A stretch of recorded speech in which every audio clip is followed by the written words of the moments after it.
শিখেছি কি তওবা কাকে বলে। এখনো মসজিদে বলা হয়, ইমাম সাহেব বলে আল্লাহ পাক আমাদের তওবা কবুল করেন, আল্লাহ আমাদের তওবা কবুল করেন, অথচ সে জানে না তওবার এলেম কি। আমিও জানতাম আস্তাগফিরুল্লাহ এটা পাঠ করলেই বুঝি তওবা হয়ে যায়, সারা রাত কান্নাকাটি করব তওবা হয়ে যায়, কিন্তু তওবা এটা নয়। তওবা কাকে বলে? জাহেরি এবং বাতিনি সমস্ত গুনাহ থেকে ফিরে থাকা, মাকামে বহুত থেকে মাকামে করবের দিকে রুজু হওয়াকে তওবা বলে। তওবার আসবাব কি? খাউফে ইলাহি, আল্লাহর আযাব গজবের ভয়। তওবার আলামত কি? তওবার আলামত হচ্ছে আকাইদ তাসাউফ ফিকা পরিপূর্ণ দিনের ইলম শিক্ষা করা, জিসমানি বন্দেগী, আত্মা রুহানি বন্দেগী, মালি বন্দেগী, দেহ আত্মা মালের বন্দেগী করা, শিরক গুনাহ থেকে দূরে থাকা, সমস্ত পাপ থেকে দূরে থাকা। তারপরে কিতাবী ধারায় যে আল্লাহর হক অর্থাৎ এলেম, আকাইদ, তাহারাত, নামাজ, যাকাত, রোজা ইত্যাদি ইত্যাদি যে হক আছে যদি বাকি থাকে কিতাবী ধারায় শরীয়ত মোতাবেক সেটা কাজা কাফারা আদায় করা।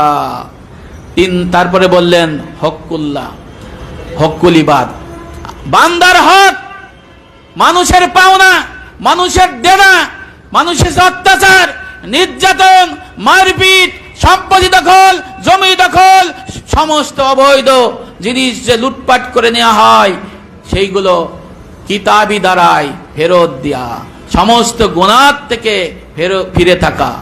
এখানে এসে দেখলাম কাজা কাফারা আদায় করতে হবে, এইটা বিশ্বাস করতাম না। মারেফুল কুরআন ইসলামিক যেটা সৌদি আরব ছাপাইছে 1388 পৃষ্ঠা, হযরত আলী রাদিয়াল্লাহু আনহু উনিও বলেছেন যে তওবার ইলম হাসিল হবে না ততক্ষণ না যতক্ষণ না আল্লাহর কাজা কাফারা আদায় করা হয়। সুবহানাল্লাহ। এরপরে হকুল্লাহ যেটা হকুল ইবাদ যেটা আছে এটা তো বললামই। এখন আমাদের মধ্যে আছে যারা সুদ খাবো, ঘুষ খাবো, হারাম খাবো, সেইগুলো নিয়া নায়েব রাসূলের কাছে যদি পড়ে থাকি কবুল হবে? আমি যদি ইমাম সাহেবের দরজায় বসে সারা রাত সারাদিন মসজিদে থাকি কবুল হবে কিনা? তওবার দাদা হাসিল হবে কিনা?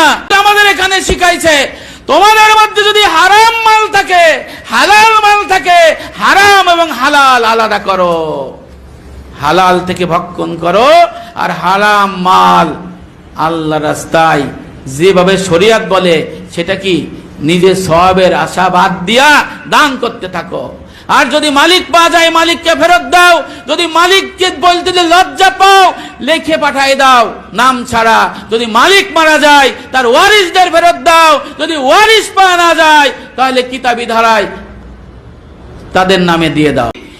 4 সন্তান রয়েছে, পিতা বা মাতা সন্তানকে বঞ্চিত করে ফেললো, 3 সন্তানকে সম্পত্তি দিয়ে দিল, ওই 3 সন্তানের সম্পত্তি হারাম, তার ওয়ারিসদের জন্য হারাম, কিয়ামত পর্যন্ত হারাম।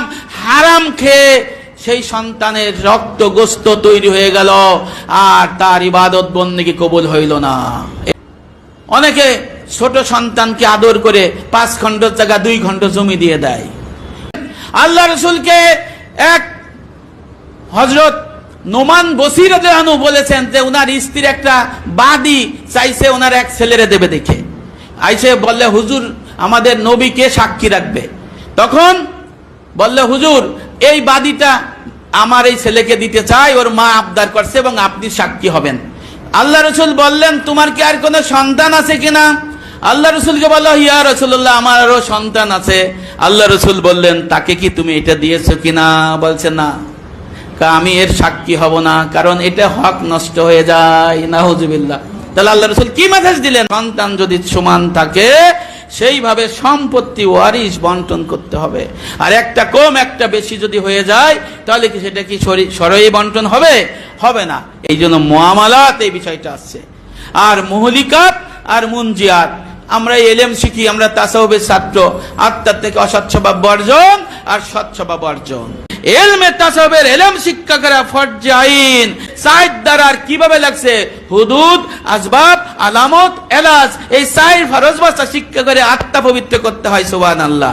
তাহলে উত্তরাধিকার দাবি করে তাদের মধ্যে তাসাউফ নাই। তাসাউফ আছে কি? জিকির, নফল জিকিরকে লা ইলাহা ইল্লাল্লাহ সুবহানাল্লাহ বলে জজবাতে ফেনা উঠে ফেলতেছে।